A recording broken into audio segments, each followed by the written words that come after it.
देखें, जमहूरियत में ये हाउस बनता ही इसलिए है ताकि यहाँ गवर्नमेंट को अकाउंटेबल बनाया जाए, एडमिनिस्ट्रेशन को अकाउंटेबल बनाया जाए। और इसमें हुकूमत को नाराज़ नहीं होना चाहिए और ना ही हुकूमत नाराज़ होगी इस बात पर कि एमएलएज़ जो हैं वो लोगों के मामलात को उभारेंगे, लोगों की मुश्किलात को उभारेंगे और हुकूमत को जवाबदेह बनाएंगे।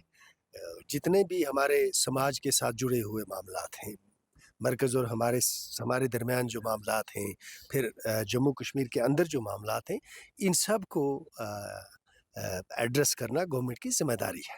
इसमें कुछ ऐसे मामलात हैं जो उमर साहब एड्रेस कर सकते हैं, कुछ ऐसे मामलात हैं जो एलजी साहब को एड्रेस करने हैं और कुछ ऐसे मामलात हैं जो मरकज़ी हुकूमत के ताउन, मदद और रहनुमाई के बगैर एड्रेस नहीं हो सकते।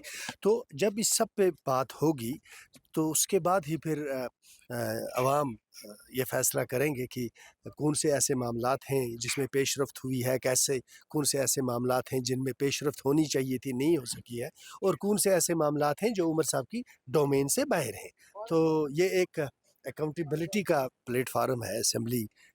इसमें हुकूमत को जवाब देना है, एडमिनिस्ट्रेशन को जवाब देना है और इसमें हम उम्मीद रखते हैं कि हुकूमत अपनी ज़िम्मेदारी निभाएगी, अपोजिशन अपनी ज़िम्मेदारी निभाएगी और जो ये इंस्टीट्यूशन है इंडिविजुअल लेवल पर और एक कलेक्टिव तौर पर जो एमएलएज़ हैं वो अपनी ज़िम्मेदारी अगर निभाएंगे। उमर साहब के बाद अब मियां अब्दाली साहब ने भी जो है कहीं ना कहीं हामी भरी है, जो स्टैंड था, जो मौक़िफ़ था अगर साहब का, और ये कहा है कि उमर साहब को गवर्नेंस पे ज़्यादा ध्यान देना चाहिए। का मशवरा सर आंखों पर, दोनों का मशवरा सर आंखों पर।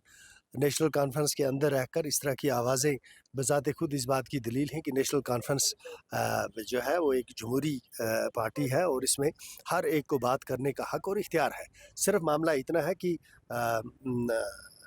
जो मामलात चार दीवारी के अंदर डिस्कस होने चाहिए वो चार दीवारी के अंदर डिस्कस हो और जो ओपनली डिस्कशन के लायक है ओपनली डिस्कस हो। बहरहाल उमर साहब बहुत बड़े लीडर हैं, कदावर शख्सियत हैं, उनके साथ पूरी जमात उनके साथ खड़ी है। तो हम जानते हैं कि जो चीज़ें उमर साहब के बस में जो उमर साहब कर सकते हैं उनमें वो डिलीवर करेंगे। जो चीज़ें उनकी बस में नहीं है, उनका जो तकाज़ा उमर साहब से करेगा तो उसमें सिर्फ हैरत का इज़हार किया जा सकता है। Thank you ji.